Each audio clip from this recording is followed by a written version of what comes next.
Hi guys, I am N K. Welcome to DG family. देखिए, UPSC ने NDA के लिए फॉर्म में जो सबमिट करने के लिए नोटिफिकेशन जारी कर दिया है। जो लास्ट जो फॉर्म सबमिट करने की डेट दी है वो है 29 जून। 29 जून तक ऑनलाइन एप्लीकेशन है वो लास्ट सबमिट होंगे। इसके बाद में विड्रॉल की जो डेट होती है वो आगे भी है कि अब तक आप विड्रॉल कर सकते हो, लेकिन 29 जून तक फॉर्म ही सबमिट होंगे। देखिए क्या क्या क्वालिफिकेशन रहती है, क्या इसकी एज लिमिट रहती है और किस किस तरीके से इसके फॉर्म सबमिट करते हैं और क्या क्या सिलेबस रहता है, किस तरीके से एग्जाम होती है, इसके बारे में आज हम डिस्कस करेंगे। तो सबसे पहले तो आपको पता होना चाहिए कि जो एनडीए नेशनल डिफेंस एकेडमी इसकी जो एग्जाम कंडक्ट करवाती है वो कौन करवाती है? यूपीएससी एग्जाम कंडक्ट करवाती है। और जो इंटरव्यू लेता है वो कौन लेता है? एसएसबी इंटरव्यू लेता है। तो देखिए इसमें क्या होता है, किस तरीके से रहता है। सबसे पहले देखिए, एक नोटिफिकेशन में बहुत लंबा चौड़ा नोटिफिकेशन है, 94 पेज के करीब नोटिफिकेशन है। इतना नोटिफिकेशन पढ़ने की आपको जरूरत नहीं है। जो इंपॉर्टेंट चीज़ है वो मैं बता रहा हूँ। फिर भी किसी को लग रहा है कि हमको नोटिफिकेशन पूरा पढ़ना चाहिए, तो ये 94 पेज का नोटिफिकेशन है। इसका लिंक है वो डिस्क्रिप्शन बॉक्स में मैं डाल दूंगा, वहाँ से आप अपना डाउनलोड करके देख सकते हो कि क्या क्या क्वालिफिकेशन रहती है, क्या एज लिमिट रहती है, कौन कौन सी जगह सेंटर है और किस तरीके से इसमें सिलेक्शन होता है। तो देखिए, सबसे पहले तो आपको इसमें यही पता होना चाहिए कि एग्जाम कौन कंडक्ट कराता है? यूपीएससी कराती है। और इसके बाद में देखिए, जो आप फॉर्म भरते हो तो यहाँ पर कोई वेरिफिकेशन नहीं मांगता डॉक्यूमेंट्स का। यहाँ पर एग्जाम में कोई भी बैठ सकता है, लेकिन जब आप ही क्वालिफाई कर जाओगे एग्जाम इंटरव्यू के लिए तो वहाँ पर क्या होगा कि आपकी वेरिफिकेशन चेक किया जाएगा, तो वहाँ पर डॉक्यूमेंट आपके सही रहने चाहिए। तो देखिए, verification of eligibility condition with reference to original document is taken up only after the candidate has qualified for interview। Personality test के लिए जब आप क्वालिफाई कर जाओगे उस टाइम आपके डॉक्यूमेंट ही चेक होंगे। इसके बाद में देखिए, हाउ टू अप्लाई। तो अप्लाई करने के लिए आपको upsconline.nic.in की जो वेबसाइट है उसी के ऊपर जाके आपको अप्लाई करना है, जहाँ पे आईएएस के फॉर्म भी अप्लाई होते हैं। सारे जो यहाँ यूपीएससी कंडक्ट करवाती है वो एग्जाम के फॉर्म यहीं पे होते हैं। फिर देखिए, जो डॉक्यूमेंट चाहिए वो देखिए, candidate should also have detail of one photo चाहिए, ID, Aadhaar card, voter card, PAN card, passport, driving licence, school photo ID, any other photo ID card issued by the state या सेंट्रल गवर्नमेंट। कोई भी आपका जो ID card है इनमें से एक रहना चाहिए आपके पास। The details of this photo ID will have to provided by the candidate while filling up the online application form. The same photo ID card will also have to uploaded with the online application form. This photo ID will used for all future referencing and the candidate is advised to carry this ID while applying for examination या SSB। जो ID आप यहाँ पर apply करते time use कर रही हो, जब आप SSB देने जाओगे पेपर क्वालिफाई करने के बाद में, तब भी आपको वो ID आपके साथ में रखना है। और जब आप एग्जाम देने जाओगे तब भी आपके साथ वो ID रहनी चाहिए, ये बोल रहा है। फिर देखिए, last date for submission and withdrawing of application. Submission की लास्ट डेट मैंने बता दिया है क्या है, 29 जून है। और जो विड्रॉल करने की है वो 6 to 12 जो जुलाई है वहाँ तक आप विड्रॉल कर सकते हो। लेकिन मेरा करने का मतलब तो यही है, आपको जब आपने सबमिट कर दिया तो विड्रॉल किस करना है यार, एग्जाम में तो बैठिए, कोई ज़्यादा फीस भी नहीं रहती है। अभी देखिए इसमें क्या रहता है, the eligible candidate shall issued e admit card 3 weeks before the commencement of the examination. Exam के 3 वीक पहले ही आपको ई एडमिट कार्ड है जो इलेक्ट्रॉनिक, जो यहाँ पर आप ई मित्र से लीजिए या खुद घर पे निकालिए, तो वहाँ पे एडमिट कार्ड को निकाल सकते हो। फिर क्या रहता है देखिए, पेनल्टी फॉर रॉन्ग आंसर। सबसे ज़्यादा इंपॉर्टेंट ध्यान देने वाली बात यह है कि जब आप पेपर देने जाओगे तो यहाँ दिमाग में ये आपके रहनी चाहिए कि नेगेटिव मार्किंग यहाँ रहती है। ऐसा नहीं है कि सारे क्वेश्चंस करके आ गए, क्वेश्चन हुए 4 सही और नेगेटिव मार्किंग मार्क्स चले गए माइनस में। फिर देखिए, ब्लैक बॉल पॉइंट पेन है, उसका यूज़ करना है जहाँ पर आप जो पॉइंट भरते हो, जो आपको देंगे ओमार सीट, वहाँ पर जो भरने के लिए क्या करना है, आपको ब्लैक बॉल पेन यूज करना है। फिर facilitation counter for guidance of candidate.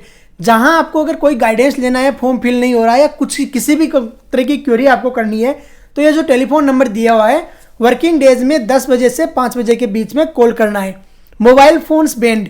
जो एग्जाम होती है वहाँ पर आपको मोबाइल फ़ोन लेके नहीं जाना है, और ये सबको पता है यार, इसमें सोचने वाली बात भी नहीं है, मोबाइल फ़ोन नहीं ले जाना। फिर देखिए, candidates are required to apply online at, जो ऑफिशियल वेबसाइट है upsconline.nic.in, इसी के ऊपर आपको अप्लाई करना है।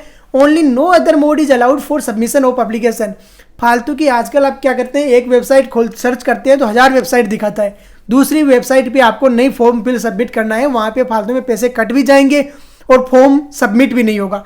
तो कौन सी वेबसाइट यूज़ करना है, upsc.online.nic.in वेबसाइट यूज़ करना है। फिर देखिए क्या रहता है, सबसे इंपॉर्टेंट बात यह है, an examination will be conducted by the Union Public Service Commission UPSC on 5 September 2021 for admission to the army navy and air force wings of NDA for the 148th course and for naval academy के लिए कौन सा है ये 110 course.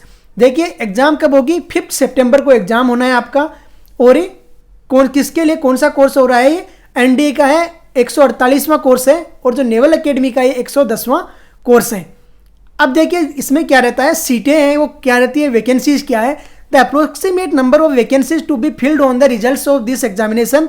Naval academy के लिए जो सीटें हैं वो देखिए कितनी है, नेशनल अकेडमी के लिए जो आपकी क्या बोलते हैं एनडीए के लिए 370 है वो है, जिनमें 208 है वो आर्मी के लिए है, 42 है नेवी के लिए और 120 किसके लिए है, एयरफोर्स के लिए। और एयरफोर्स आगे क्या लिखा है, including 28 for a ground duties, air force में पायलट की है और 28 किसकी है, ग्राउंड ड्यूटीज़ की है, जो ग्राउंड ड्यूटीज़ के अफसर रहते हैं। फिर देखिए नेवल अकेडमी है जो 10+2 कैंडिडेट स्कीम है, उसमें कितनी है 30 सीटें हैं टोटल मिला के। अब की बार जो एनडीए 2021 का सेकंड पेपर आ रहा है इसमें वैकेंसी कितनी है 400 ये बोल रहा है। आगे देखिए ये जो आप वहाँ पे मैं जब डालूंगा तो वहाँ से रीड कर लीजिए, फालतू में ज़्यादा टाइम वेस्ट होगा, जो काम की चीज़ें मैं वही बता रहा हूँ आपको। सेंटर्स फॉर एग्जामिनेशन देखिए ऑल इंडिया में काफ़ी सेंटर है, अगरतला है, अहमदाबाद, आइजोल, प्रयागराज है, इलाहाबाद, बेंगलुरु है, बरेली है, भोपाल है, चंडीगढ़, चेन्नई, कटक, काफ़ी सेंटर है जो आपके नज़दीक पड़ता है वो लीजिए और प्रायोरिटी दीजिए। जहाँ प्रायोरिटी मांगी जाएगी 4 की तो प्रायोरिटी वो दीजिए फर्स्ट जो आपके घर से नज़दीक है, जो घर से नियरेस्ट है उसी को फर्स्ट दीजिए, बाकी को आप सेकेंडरी दे सकते हो। ज़्यादातर 90% चांस वही रहता है आपको फर्स्ट चॉइस मिल जाती है इसमें। कंडीशंस फॉर एलिजिबिलिटी, नेशनलिटी क्या है, a candidate must be unmarried male and must be, देखिए बहुत इंपॉर्टेंट चीज़ है, सबसे ज़्यादा इंपॉर्टेंट ये है कि अनमेरिड रहना चाहिए, अनमेरिड मेल कैंडिडेट रहना चाहिए। फीमेल के लिए एनडीए नहीं होता है, क्या रहते हैं मेल कैंडिडेट होना चाहिए, अनमेरिड रहना चाहिए। फिर क्या रहना चाहिए, सिटीजन ऑफ इंडिया रहना चाहिए, सब्जेक्ट टू नेपाल का भी हो सकता है, a person of Indian origin who has migrated from Pakistan, Burma, Sri Lanka and East African countries of Kenya, Uganda, the United Republic of Tanzania, Zambia, Malawi, Zaire and Ethiopia और Vietnam with the intention of permanently settling in India, मतलब इन countries से भी रह सकता है। फिर देखिए as limits, sex and marital status, only unmarried male candidates, यहाँ फीमेल कैंडिडेट्स फॉर्म नहीं फिल कर सकते, अनमेरिड रहना चाहिए, मेल कैंडिडेट है वो भी। फिर क्या है, बोर्न नॉट अर्लियर देन, जो डेट ऑफ बर्थ है वो रहना चाहिए 2 जनवरी 2003 से लेके 1 जनवरी 2006 तक, देख लीजिए अच्छे से, 2 जनवरी 2003 से लेके 1 जनवरी 2006 के बीच में एज रहनी चाहिए, इसके ऊपर नीचे एज है तो आप एलिजिबल नहीं हो। ये आपके जो डॉक्यूमेंट्स हैं उनके बारे में बता रहे हैं कि क्या क्या डॉक्यूमेंट्स रहने चाहिए। The date of birth accepted by the commissioning is that entered in the matriculation और सेकेंडरी स्कूल लिविंग सर्टिफिकेट और in a certificate recognised by the Indian university as equivalent to matriculation और in extract from a registered of matriculation. ये क्या है कि 10th की जो आपकी मार्कशीट है उसी से आपकी जो डेट ऑफ बर्थ है वो एक्सेप्ट की जाएगी, जो उसमें है वही आपकी मानी जाएगी। इसी तरह से जो रूल्स है वो आपको बता रहा है, मैं वहाँ पे PDF डाल दूंगा, वहाँ से आप आराम से अच्छे से देख सकते हो क्या क्या क्वालिफिकेशन रहता है। फिर देखिए एजुकेशनल क्वालिफिकेशन, यहाँ सबसे इंपॉर्टेंट बात ये है कि देखिए फॉर आर्मी विंग और national defence academy 12th class pass of the 10+2 pattern of school education और equivalent examination conducted by state education board और ए यूनिवर्सिटी। 10+2 पास रहना चाहिए, किसी भी बोर्ड से प्लस होना क्या चाहिए, कोई भी स्ट्रीम हो सकता है, किसके लिए, एनडीए की आर्मी विंग के लिए।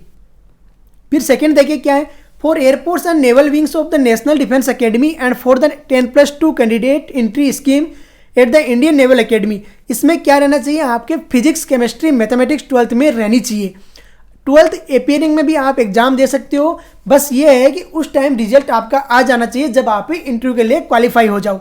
ये आपका यही बता रहा है, जो आप इसमें है वो पढ़ लीजिए अच्छे से, जो भी दिया हुआ है यहाँ से अगर वीडियो पॉज करके पढ़ना चाहो तो वीडियो पॉज करके पढ़ लीजिए, अदरवाइज है वो आपको मैं डिस्क्रिप्शन बॉक्स में जब लिंक दूंगा तो वहाँ से डाउनलोड करके आराम से देख सकते हो क्या क्या रहना चाहिए, क्या क्या क्वालिफिकेशन। मेन बात यही है कि आपके जो 12th अपीयरिंग में आप इसको एग्जाम दे सकते हैं, बस 12th का रिजल्ट आ जाना चाहिए जब आप एनडीए जो एसएसबी के लिए जा रही हो। देखिए फिजिकल स्टैंडर्ड क्या रहना चाहिए, candidate must physically fit according to the physical standards for admission to national defence academy and naval academy examination second 2021 as per guidelines given in appendix 4 दिया हुआ है, वहां से आप देख लीजिए। A candidate who has resigned और withdrawn on disciplinary grounds from any of the training academies of armed forces is not eligible to apply, मतलब कि आपको डिसिप्लिनरी एक्शन लेके कहीं से भी डिस्क्वालीफाई नहीं किया जाना चाहिए, कोई भी आर्म्ड फोर्सेज है उनकी ट्रेनिंग अकेडमी से। फिर देखिए fees, candidates excepting SC/ST candidates sons of JCO, NCO and other ranks specified in note to below who are exempted from payments of fee are required to pay a फी ओ पे RS 100 रुपये देना है normal candidate को।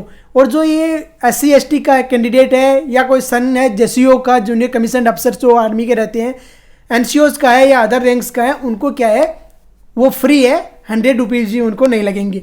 फिर देखिए किसी भी credit card, debit card, जो भी आपका रुपये कार्ड है, किसी भी कार्ड से आप पे कर सकते हो 100 रुपीज़, यही बोल रहा है और कुछ नहीं है, जो है वो पढ़ लीजिए आप। हाउ टू अप्लाई, जो अप्लाई करने का मेथड मैंने बता दिया है आपको, upsc.online.nic.in पे जाके आपको अप्लाई करना है। अगर किसी को फिर भी देखना है कि कैसे अप्लाई करना है, कैसे आता है, क्या आता है, तो आप मैं एक फॉर्म अप्लाई करके आपको दिखाऊंगा जो DG न्यूज़ हमारा जो चैनल है उसके ऊपर, तो वहां से आप देख सकते हो।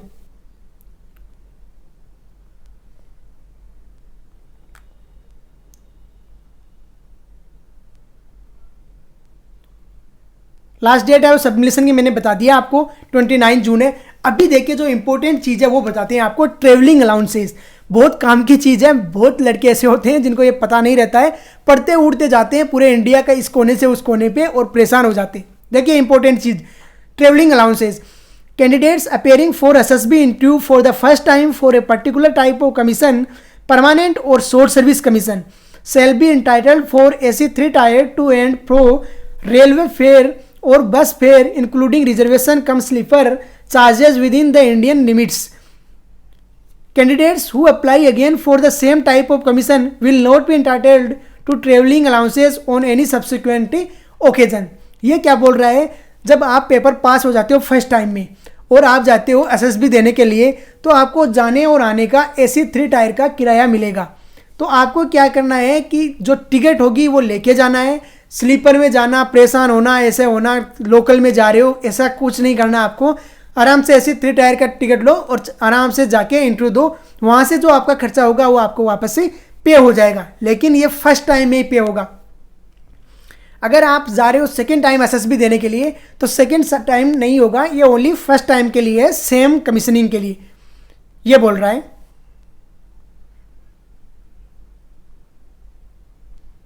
और ये जो ऑफिशियल वेबसाइट है वो भी देख लीजिए आप, जो www.joinindianarmy.nic.in, ये जो आर्मी की वेबसाइट है, आर्मी के जो सिपाही होते हैं उनके फॉर्म भी आते हैं, JCO के भी आते हैं, जिस भी रैंक के फॉर्म आते हैं वो इसी वेबसाइट पे आएंगे। www.joinindiannavy.government.in है, ये नेवी की वेबसाइट है। नेवी के ऑफिसर्स एंड सेलर जो भी वैकेंसी आती है वो इसी पे आती है। www.careerindianairforce.cdsc.in, ये एयरफोर्स की ऑफिशियल वेबसाइट है, इन्हीं के ऊपर आपको ये मिलेगा जो भी आएगा। अभी देखिए ये दे रहा है, every candidate for the flying branch of air force is given computerised pilot selection system CPSS pilot aptitude test only once the grades secured by him at the first test will therefore hold good for every subsequent interview he has with the airport selection board. A candidate who fails in this CPSS cannot apply for admission to the National Defence Academy examination for the flying branch of Air Force Wing or General Duties Pilot branch or Naval Air Arm। ये क्या बोल रहा है कि जब आप first time SSB देने जाते हो तो आप CPSS, इसको वैसे भी बोलते हैं PABT बोलते हैं, पायलट एप्टीट्यूड बिहेवियर टेस्ट, वो आप क्या है जब दोगे तो वो फर्स्ट टाइम दिया जाता है, तो उसमें जो मार्क्स आते हैं वो सिक्योर्ड हो जाते हैं। जब आप दोबारा देने जाओगे तब भी वही आपके मार्क्स ही चलेंगे।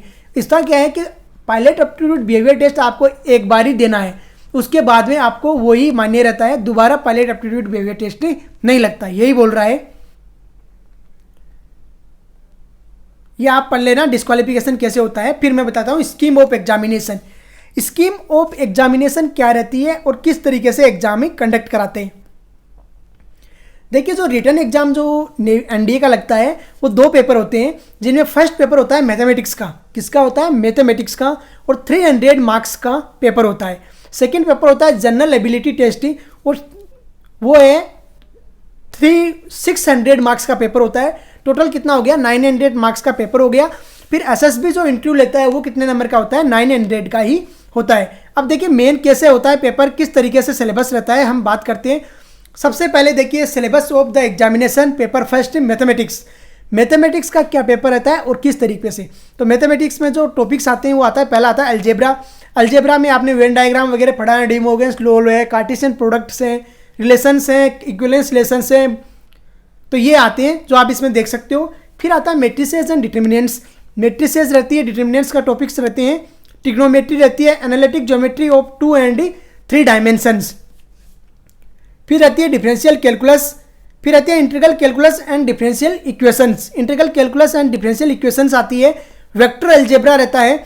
स्टैटिक्स एंड प्रोबेबिलिटी रहती है, स्टैटिक्स भी रहती है और प्रोबेबिलिटी भी रहती है इसमें। फिर रहता है जनरल एबिलिटी टेस्ट। जो जनरल एबिलिटी टेस्ट होता है इसमें सबसे जो इंपॉर्टेंट चीज़ आती है वो आती है इंग्लिश, और जिसमें में क्या होता है, हम जो नॉर्थ इंडियंस हैं उनको सबसे ज़्यादा प्रॉब्लम होती है इसी टॉपिक में, इंग्लिश में। फिर आता है जनरल नॉलेज। जनरल नॉलेज भी रहता है। जनरल नॉलेज में आप जनरल अवेयरनेस होती है, जो करंट अफेयर्स है वो भी बहुत ज़्यादा आता है, करंट इवेंट्स के बारे में स्टडी करना रहता है। तो इसमें क्या रहता है, देखिए जनरल नॉलेज में the questions paper on general knowledge will broadly cover the subjects. Physics भी रहती है, नॉर्मल फिजिक्स, केमिस्ट्री भी रहती है, नॉर्मल केमिस्ट्री, जनरल साइंस रहती है, सोशल स्टडीज़ रहती है, ज्योग्राफी रहती है, एंड करंट इवेंट्स रहते हैं। और बाकी तो आप समझ भी सकते हो जब यूपीएससी एग्जाम कंडक्ट करा रही है तो किस टाइप का जीके इसमें आता होगा। देखिए फिजिक्स में क्या क्या टॉपिक रहते हैं यहाँ पर आप अच्छे से देख सकते हो, मैं एक एक पढ़ के बताऊंगा तो फालतू में टाइम वेस्ट होगा। आप आराम से स्क्रीनशॉट भी ले सकते हो कि क्या क्या टॉपिक्स हैं वो फिजिक्स के रहते हैं। तो यहाँ से ये फिजिक्स के टॉपिक्स हैं। फिर केमिस्ट्री के देखिए क्या क्या टॉपिक रहते हैं। तो जनरली अभी 12th करके आया है उसके लिए फिजिक्स केमिस्ट्री के टॉपिक ज़्यादा कोई टफ नहीं है, थोड़ा सा बस उसको एक्स्ट्रा इफेक्ट देना है। और यहाँ से आप ही देखिए सबसे ज़्यादा जो ऑक्सीडेशन एंड रिडक्शन वगैरह की जो रिएक्शंस हैं उन पर भी बहुत क्वेश्चंस आ रहे हैं केमिस्ट्री में से, तो उनके ऊपर आपको ज़्यादा एफर्ट देना है।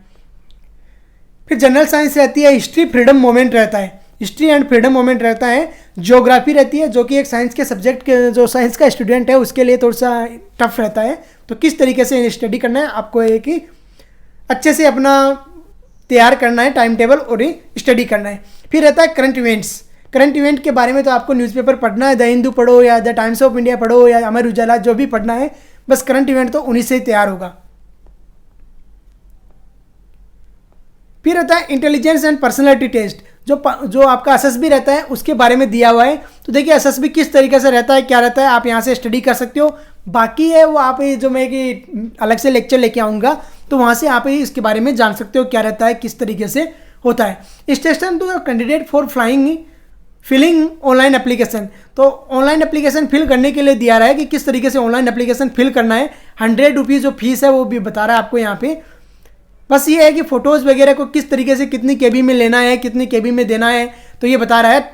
ईच एंड मस्ट नोट भी लेस देन 20 केबी से लेस देन नहीं रहना चाहिए, 300 केबी से ज़्यादा भी नहीं जाना चाहिए। तो इस तरीके से ये सब कुछ आपको क्लैरिफाई कर रहा है। Important instructions to withdraw application, withdraw करना है तो किस तरीके से एप्लीकेशन विड्रॉ करना है। लेकिन मैं तो बोल रहा हूँ कि जब फिल कर दिया तो फिल कर दिया, एग्जाम दीजिए। फालतू में 100 रुपीज़ के लिए कितना टाइम वेस्ट हो जाएगा।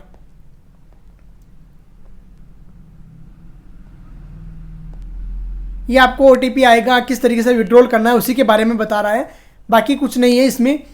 जो भी है वो ऊपर मैंने आपको बता दिया है, जिस टाइप का पेपर होना है, जिस तरीके से एग्जाम्स कंडक्ट होती है, किस टाइप से रहता है, और ये पेपर से वो किस देखिए किस तरीके से आपको फिल इन द ब्लैंक्स करना है। जो बॉल पॉइंट पेन से जो OMR आपको दी जाएगी तो उसमें किस तरीके से फिल करना है। तो यहाँ पर जो रहता है फुल उसको ब्लैक करके रखना है, यही दे रहा है और कुछ नहीं बोल रहा। बाकी एक कि पेपर भी आपको दिया हुआ होगा, इसमें किस तरीके से पेपर से सोल्व आउट करना है और किस तरीके से पेपर दिया हुआ रहता है। वेट दिया हुआ है, कितना वेट होना चाहिए, कितनी हाइट होनी चाहिए, इसके अकॉर्डिंग बायोकेमिकल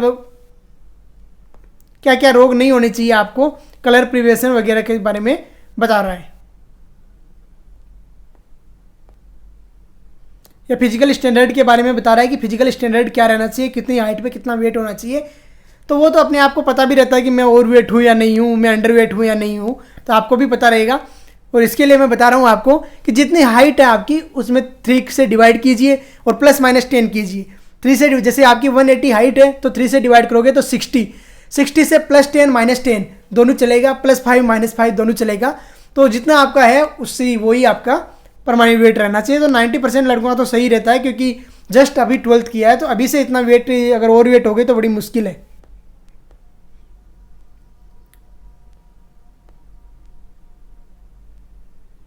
ये मेडिकल स्टैंडर्ड के बारे में बता रहा है कि क्या मेडिकल स्टैंडर्ड रहता है, किस तरीके से चेस्ट चिन पुशअप के बारे में बता रहा है, कितनी कितनी आपको ज़रूरत रहती है। ये हाइट, वेट, लेग लेंथ वगैरह बता रहा है, कितनी लेग लेंथ रहनी चाहिए। ये बॉडी वेट के बारे में बात कर रहा है कि बॉडी वेट कितना रहना चाहिए आपका, किस रेंज में, कितनी हाइट पे, यही बता रहा है। देखिए यहाँ पर देखिए 15 to 16 अगर एज है, 180 सेंटीमीटर हाइट है, तो आपका वेट रहना चाहिए 58.5। ये एक आइडल वेट होता है, एग्जैक्ट नहीं होता है कि आपका 58.5 होना चाहिए, +-5 भी चलता है। अगर 16 to 17 है तो 60 होता है, 17 to 18 है तो 63, 18 to 19 है तो 64 रहता है। तो यही आपको बता रहा है। ये कार्डियोलॉजिस्ट ने क्या रहता है, किस तरीके से आपको कराना है, ECG वगैरह के बारे में बता रहा है। ये पूरा आपको एक 100 पेज के करीब का जो नोटिफिकेशन है उसमें सब कुछ आपको दे रहा है कि क्या क्या रहना चाहिए, किस तरीके से आपको अपने आप को प्रिपेयर करके आना है मेडिकल के लिए, SSB इंटरव्यू के लिए और पेपर के लिए। और मेन जो है वो पेपर ही है। सबसे पहले तो पेपर आपको क्वालिफाई करना है, उसके बाद में ही एग्जाम में क्वालिफाई होगी। अब देखिए जो आपको मैं बता दे रहा हूँ कि जो हमारा जो ये डिफेंस गुरु एजुकेशन सर्विस चैनल है, इसके ऊपर जो 10th class 11th 12th BSc MSc की हम मैथमेटिक्स स्टडी करते हैं। और जो भी एग्जामिनेशन है, चाहे वो UPSC का हो, मैथमेटिक्स का जो एग्जाम है उसके प्रीवियस ईयर्स के हम पेपर अपलोड करते हो। तो यहाँ पर आपको NDA के भी प्रीवियस ईयर्स के पेपर से मिल जाएंगे, तो ज़रूर ज्वाइन कीजिए और अपने दोस्तों को भी बताइए। पेपर है, फॉर्म है, जल्दी से जल्दी फिल कीजिए। ऐसा मत सोचिए कि मैं 25 जून को फिल करूँगा। 25 जून को क्या पता कि कुछ प्रॉब्लम हो जाए और आप फॉर्म फिल नहीं कर पाओ, तो इससे अच्छा है कि अभी फॉर्म फिल कर लीजिए, पहले आओ पहले पाओ। ठीक है, तो आज का लेक्चर अब हम यहीं पे फिनिश करते हैं। जय हिंद, जय भारत।